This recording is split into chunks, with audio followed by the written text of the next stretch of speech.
हेमन्ते कृष्ण रचरणे सेवन्ति सेवकी प्रमाणे कन्याए शत नारी पाखे खटन्ति ताहांकरी तथापि स्वामी रचरणे सेवन्ति सेविका प्रमाणे एबे हो शुण नरपति कृष्णर जेते कजुपति तहिरे श्रेष्ठ अष्ट नारी रुक्मिणी देवी आदि करी एक कन्या के हे 10 सुत ताहांक उदरु संभूत 16,000 एक शिरे एक सते पूर्वे मु कही अछि तते ताहांक गर्भ ସେହି ମତ एकु दुहिता शतपुत्र जन्म होइले हे कृष्ण बीर्जे के पट्टान्तर देवा तते सुर सुंदर सर्वगुण सृष्टिर दुष्ट संहारण सर्वदिशन्ति हि कृष्ण तेज एबे हो शुण महाराज हरिर वंश मुख्या करी के कही पारे देह धरी आओ अष्ट कन्याक पुत्र जेते प्रमाणी कही विमुतते से कथा शुण नरनाथ रुक्मिणी गर्भे जेते पुत्र प्रद्युम्न चारु दश आदि सुवेद तृतीय प्रसिद्धि चतुर्थ पुत्र चारु देह एहांक बल अप्रमेय सुचारु गुप्त बेनी सप्तमे भद्र चारु घेनी चारु रुद्रंग विचार नाम तारु सहिते दशम रुक्मिणी गर्भे हे संभूत कृष्णर प्राय नेत्रगात्र सत्यभामार जेते सुत एबे हो शुण नरनाथ प्रथमे भानु जेसु भानु तृतीय स्वभाव प्रभानु भानु नाम जे चंद्र भानु बृहत भानु जे अदि भानु श्री भानु प्रति भानु शेषे ए सत्यभामा पुत्र दशे रक्ष नंदिनी जाम्बवती शुणतु ताहार संतति जाम्ब समुद्री पुरुजित सहस्रजित शतजित विजय पुणी चित्रकेतु द्रिविढ़ वसु मानकेतु सत्यर पुत्र शुण एबे तोते कहिबी प्रिय भावे वीरचंद्र जे अश्वसेम चित्रगुण वृक्ष देववान श्रीमान शंकु वसु आम कुंती सहिते दशम साधु सुंदर सूत्र कवि तृतीय वृक्ष अनुभवे वीरसु बाहु भद्र एक शांति अष्टमे जे समाक दरस पूर्व मास शेषे कालिंदी पुत्र जे दशे प्रघोष गात्र हवान पुकल सिंह दुर्बल स्त्रीह दुर्गंध जे प्रबल महाशक्ति जे सह ओज अपराजित अजय आत्मज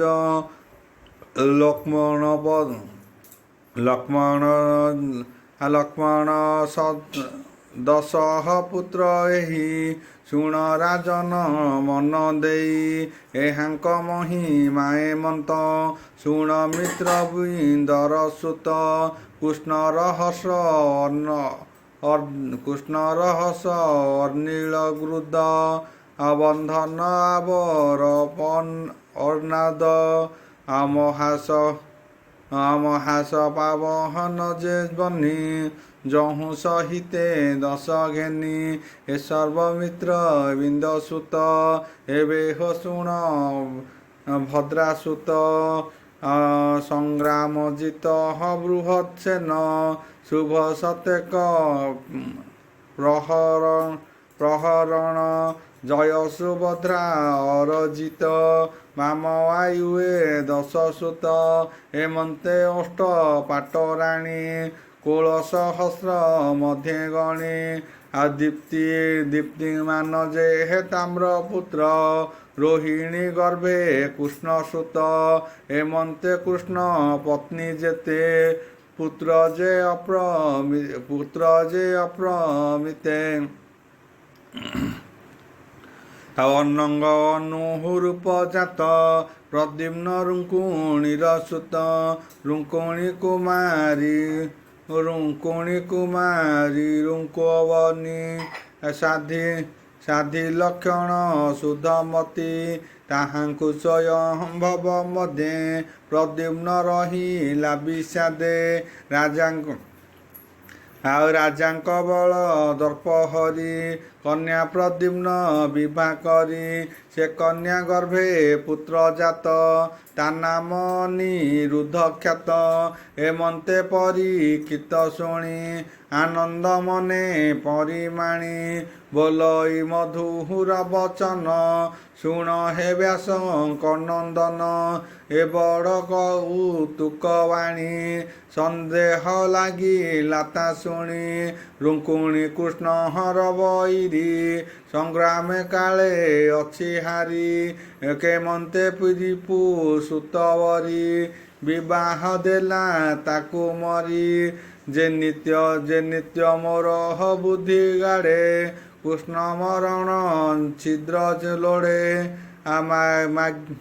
ମାରିବା ପାଇଁ କରେ ଆସ ସେ କାହୁଁ ବିଷାଦେ ବିଶ୍ୱାସ ଆଉ ଭୟ ବହିରି ବିରୋଧୀ କେମନ୍ତେ ବିବାହ ସମ୍ବନ୍ଧୀ ଭୂତ ଭବିଷ୍ୟ ବର୍ତ୍ତମାନେ ଏକଥା ନ ଘଟଇ ମନେ ବୈରୀ ଭାବେ ହେ ବ୍ରହ୍ମ ବନ୍ଧୁ ନା କାହୁଁ ଉତ୍ତମ ଲୋକ ଛନ୍ତି କହନ୍ତି ସୁଖ ମୁନିବର ଶୁଣ ରୁଙ୍କୁଣୀ ବେବାର କୃଷ୍ଣର ତହୁଁ ଅପମାନେ ବୈରୀ ଭାବ ଅଛି ମନେ ତଥାପି ଭଗିନୀର ସୁତ ଭଣଜା ପାଶେ ପରପାତ୍ର କୂଳ ବେଭାରେ ଏହି ମତେ ଦେଲା ଗଭୀର ପ୍ରିୟ ଅର୍ଥେ ରୁଙ୍କୁଣୀ ସୁତ ଅନୁପମ ଯାହାର ଚାରୁ ମତି ନାମ ବଳି ଯେ କୃତ ବର୍ଣ୍ଣ ସୁତ ପାଦେ ବରିଲି ଯଦୁନାଥ ରୁଙ୍କୁଣୀ ପୁତ୍ରର କନ୍ୟା ଥିଲା ଅନିରୁଦ୍ଧକୁ ବିବାହ କଲା କୃଷ୍ଣର ବୈରୀ ଯୁକତେ ଦେଲା ରୁଙ୍କୁଣୀ ପ୍ରିୟ ଅର୍ଥେ ଅଧର୍ମେ ଶାସ୍ତ୍ର ହଏ ବିଚାରି ତଥାପି ଦେଲା ସ୍ନେହ ଭରି ତାର ବିବାହ କାଳେ ହରି ରାମ ରୁଙ୍କୁଣୀ ଆଦି କରି ଶାମ୍ବ ପ୍ରଦ୍ୟୁମ୍ନ ଆଦି ସୁତେ ଯାଦବ ସୈନ ସହିତେ ବିବାହ ସାରି ତାର ପୁରେ ଯେମନ୍ତେ କୁଟିରୁ ବେଭାରେ ବିବାହ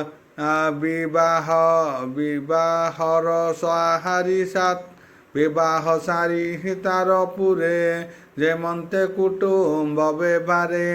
ତାର ବିବାହେ ବିପରୀତ ଶୁଣ ରାଜନ ପରୀକ୍ଷିତ ଉତ୍ସବନ୍ତେ ଏକ ଦିନେ ବିବାହ କଲେ ସେ ରାଜନେ କଳିଙ୍ଗ ରାଜା ଆଦି ଯେତେ ବିଚାର କରନ୍ତେ ମତେ ଆଜ ସ୍ୱଭାବ ମଧ୍ୟେ ବସି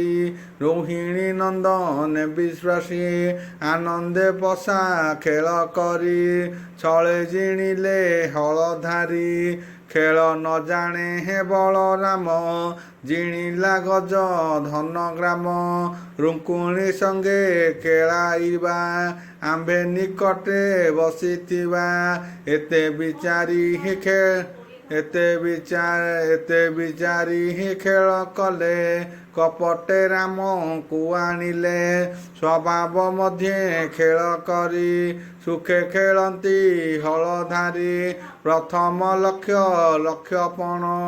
ଯେମନ୍ତେ ଖେଳ ଇଭିଆଣ ରାମ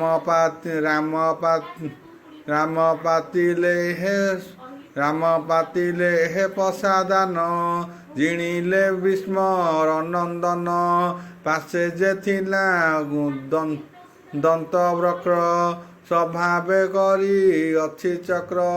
ହସିଲା ରାମ ମୁଖ ଚାହିଁ ବିକଟ ଦର୍ଶନ ଦେଖାଇ ଖେଳର ସ୍ୱଭାବ ଏମନ୍ତ କୋପେ ନ କଲେ ହଳ ହସ୍ତ ଲକ୍ଷକୁ ଦଶ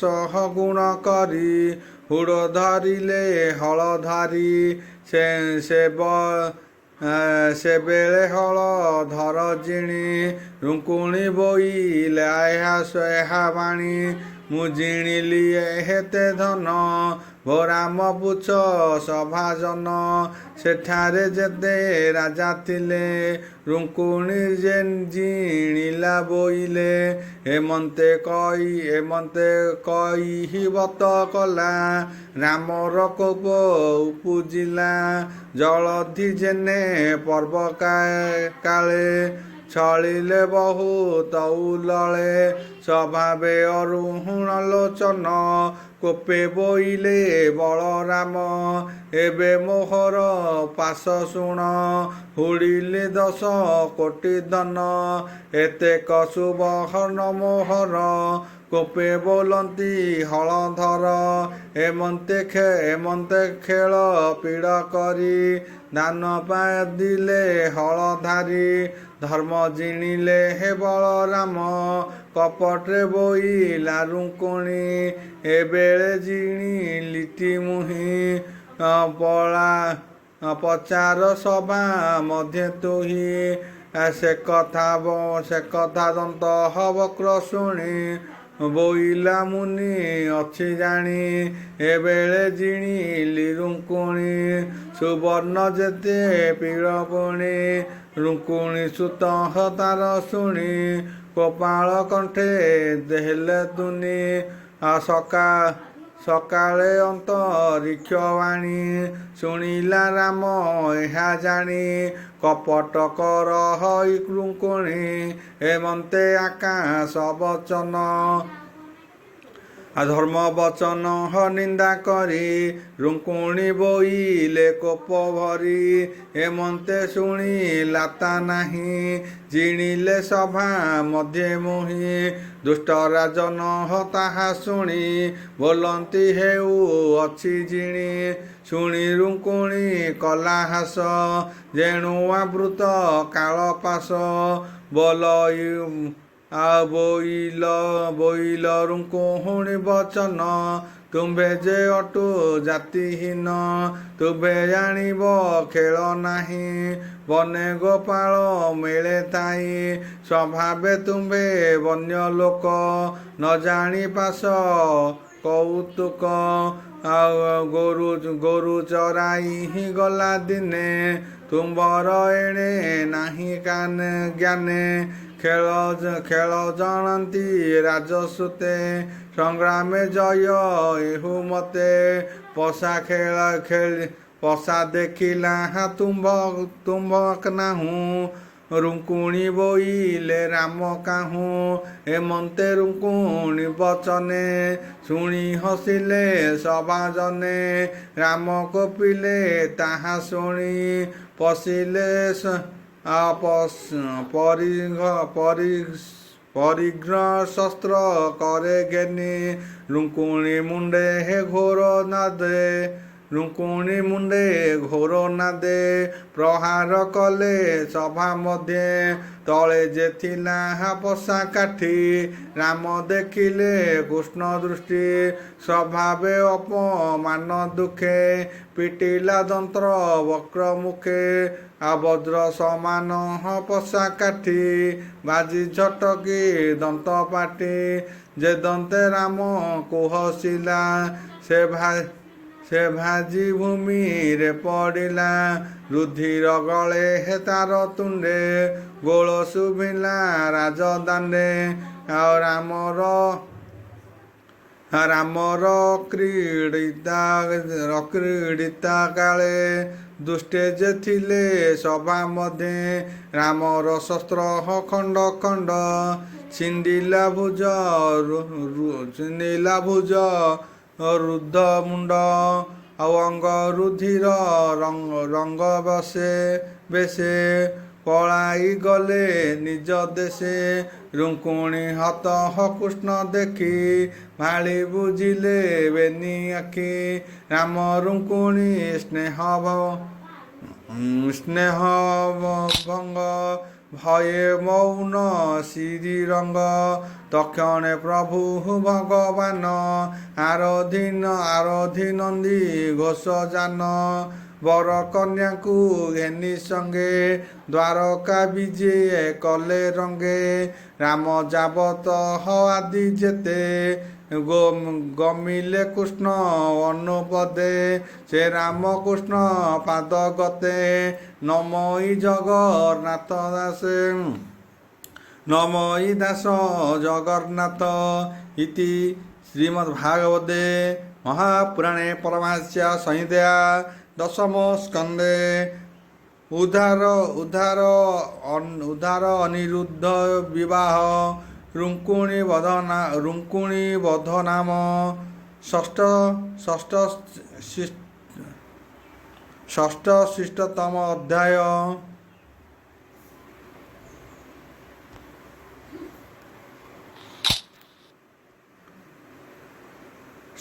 ଷଷ୍ଠତମ ଅଧ୍ୟାୟ ଦଶମ ସ୍କନ୍ଧ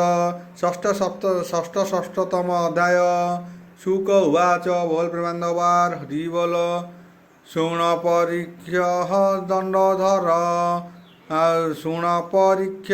ଦଣ୍ଡଧର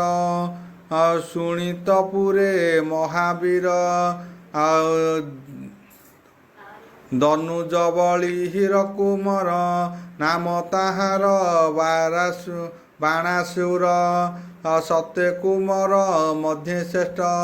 ତାମସ ଭାବେ ମହାଦୃଷ୍ଟ ତପେ ସେ ଈଶ୍ୱରଙ୍କୁ ଧ୍ୟାଇ ବରେ ସହସ୍ର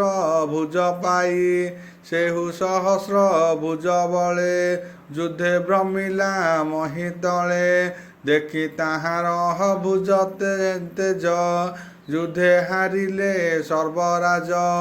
ଯୁଦ୍ଧ ନ ପାଇ ମନସ୍ତାପେ ମିଳିଲା ଈଶ୍ୱର ସମୀପେ ଓಂ ଭୂର୍ଭୁବସ୍ୟ ତସ୍ୟ ବିତୁର୍ବରେଣ୍ୟଂ ଭର୍ଗୋଦେବସ୍ୟ ଧୀମହି ଧିୟୋ ୟୋ ନଃ ପ୍ରଚୋଦୟାତ୍ ଶାନ୍ତି ଶାନ୍ତି ପୃଥିବୀ ଶାନ୍ତି ମହାଲମଳା।